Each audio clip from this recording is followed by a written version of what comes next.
Halo semuanya, perkenalkan nama saya Gentrakti Pratala Tempo dengan NIM 9414029. Saya mahasiswa dari program studi ekonomi pembangunan jurusan ilmu ekonomi. Pada kesempatan kali ini saya akan memaparkan materi untuk mata kuliah ekonomi keuangan dan perbankan mengenai pasar uang. Nah, dalam pemaparan ini saya akan menjelaskan tentang pengertian pasar uang, fungsi dan manfaatnya, peserta pasar uang, sistem pasar uang di Indonesia, serta berbagai instrumen yang digunakan dalam pasar uang. Baik, kita mulai dari pembahasan pertama, yaitu konsep atau pengertian pasar uang. Pasar uang merupakan pasar yang mempertemukan pihak yang memiliki kelebihan dana dengan pihak yang membutuhkan dana dalam jangka pendek. Jangka pendek yang dimaksud umumnya adalah kurang dari 1 tahun. Dalam pasar uang yang diperjualbelikan bukanlah barang, melainkan instrumen keuangan jangka pendek seperti surat berharga maupun kontrak keuangan lainnya. Secara sederhana, pasar uang dapat dipahami sebagai tempat bagi bank, perusahaan, maupun pemerintah untuk memperoleh dana sementara atau menempatkan dana yang belum digunakan agar tetap produktif. Pasar uang memiliki beberapa karakteristik utama. Yang pertama, jangka waktunya pendek, yaitu kurang dari 1 tahun. Yang kedua, instrumen yang diperdagangkan memiliki tingkat likuiditas yang tinggi, sehingganya mudah dicairkan ketika dibutuhkan. Yang ketiga, tingkat risikonya relatif lebih rendah dibandingkan dengan pasar modal. Dan yang keempat, transaksi di pasar uang biasanya dilakukan dalam jumlah besar oleh institusi keuangan. Setelah memahami pengertiannya, selanjutnya kita masuk pada fungsi dan manfaat pasar uang. Nah, pasar uang memiliki fungsi yang sangat penting dalam sistem perekonomian.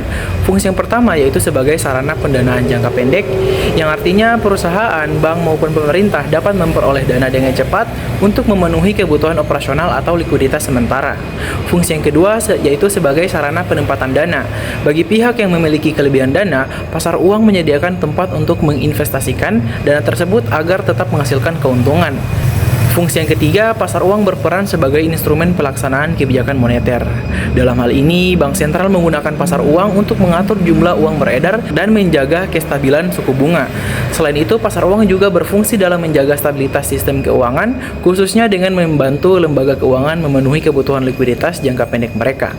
Dari fungsi tersebut, dapat kita lihat bahwa pasar uang memberikan manfaat bagi banyak pihak. Bagi bank sentral, pasar uang membantu menjaga stabilitas ekonomi dan inflasi. Bagi bank atau bank komersial, pasar uang membantu menjaga kecukupan dana operasional. Bagi perusahaan, pasar uang memberikan akses pembiayaan yang cepat, sedangkan bagi investor, pasar uang menjadi alternatif investasi yang aman dan liquid. Selanjutnya, setelah mengetahui fungsi dan manfaatnya, kita perlu memahami siapa saja peserta yang terlibat dalam pasar uang. Peserta pasar uang terdiri dari beberapa pihak. Yang pertama adalah Bank Indonesia. Bank Indonesia sebagai bank sentral yang berperan sebagai regulator sekaligus pengendali kebijakan moneter. Dan yang kedua yaitu Bank Umum. Di sini bank umum yang menjadi peserta utama dalam pasar uang karena sering melakukan transaksi pinjam-meminjam dana antar bank. Yang ketiga adalah perusahaan atau korporasi. Perusahaan atau korporasi yang menggunakan pasar uang untuk memperoleh pembiayaan jangka pendek, misalnya untuk modal kerja. Dan yang keempat adalah pemerintah. Pemerintah juga dapat menerbitkan instrumen utang jangka pendek untuk kebutuhan pembiayaan negara. Dan yang terakhir adalah investor institusional, seperti perusahaan asuransi, dana pensiun, dan manajer investasi yang menempatkan dananya dalam instrumen pasar uang. Masing-masing peserta memiliki peran yang berbeda, tetapi semuanya saling berinteraksi yang sehingganya menciptakan aktivitas pasar uang yang dinamis. Berikutnya kita masuk pada pembahasan mengenai sistem pasar uang di Indonesia. Di Indonesia, pasar uang diatur dan diawasi oleh beberapa lembaga utama. Yang pertama adalah Bank Indonesia, yang memiliki kewenangan dalam menetapkan kebijakan moneter serta melakukan operasi terbuka untuk menjaga stabilitas moneter. Yang kedua adalah Otoritas Jasa Keuangan atau OJK, yang bertugas mengawasi sektor jasa keuangan agar aktivitas pasar berjalan secara sehat, transparan, dan efisien. Yang ketiga adalah Kementerian Keuangan. Kementerian Keuangan di sini berperan dalam penerbitan surat utang negara dalam jangka pendek. Nah, adapun regulasi yang menjadi dasar hukum pasar uang di Indonesia antara lain Undang-Undang Nomor 23 Tahun 1999 tentang Bank Indonesia dan juga Undang-Undang Nomor 21 Tahun 2011 tentang Otoritas Jasa Keuangan serta berbagai peraturan Bank Indonesia mengenai operasi moneter dan pasar uang antar bank. Mekanisme pasar uang di Indonesia berjalan ketika pihak yang memiliki surplus dana menawarkan dananya kepada pihak yang membutuhkan dana. Kemudian transaksi dilakukan melalui lembaga perantara yang biasanya yaitu bank atau institusi keuangan. Tingkat bunga dalam pasar uang terbentuk berdasarkan mekanisme permintaan dan penawaran dana. Setelah itu, penyelesaian transaksi dilakukan melalui sistem pembayaran yang difasilitasi oleh Bank Indonesia. Setelah kita memahami sistem pasar uang di Indonesia, pembahasan terakhir adalah mengenai instrumen pasar uang. Instrumen pasar uang merupakan surat berharga atau kontrak keuangan jangka pendek yang diperdagangkan dalam pasar uang. Instrumen pertama adalah sertifikat Bank Indonesia atau SBI. SBI sendiri merupakan surat berharga yang diterbitkan oleh Bank Indonesia untuk menyerap kelebihan likuiditas di pasar dan membantu pengendalian inflasi. Instrumen yang kedua adalah surat berharga pasar uang atau SPBU, yaitu surat berharga jangka pendek yang diterbitkan oleh bank atau perusahaan dan dapat diperjualbelikan kembali sebelum jatuh tempo.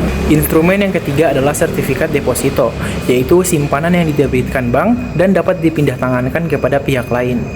Masuk ke instrumen yang keempat, yaitu commercial paper. Commercial paper yaitu surat utang jangka pendek tanpa jaminan yang diterbitkan oleh perusahaan besar untuk memenuhi kebutuhan modal kerja. Instrumen kelima adalah treasury bills atau surat utang jangka pendek pemerintah, yaitu instrumen yang diterbitkan negara dengan risiko rendah karena dijamin pemerintah. Dan instrumen terakhir adalah call money, yaitu pinjaman jangka yang sangat pendek antar bank yang biasanya 1-7 hari untuk memenuhi kebutuhan likuiditas harian. Nah, sebagai penutup, dapat kita simpulkan bahwa pasar uang merupakan bagian penting dalam sistem keuangan yang berfungsi sebagai tempat transaksi dana dalam jangka pendek. Pasar uang memiliki peran strategis dalam menjaga likuiditas, mendukung aktivitas ekonomi, serta membantu bank sentral menjalankan kebijakan moneter.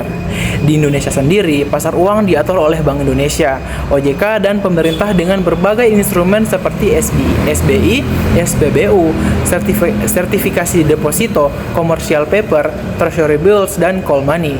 Dengan demikian pemaparan saya mengenai pasar uang. Terima kasih atas perhatian. Assalamualaikum warahmatullahi wabarakatuh.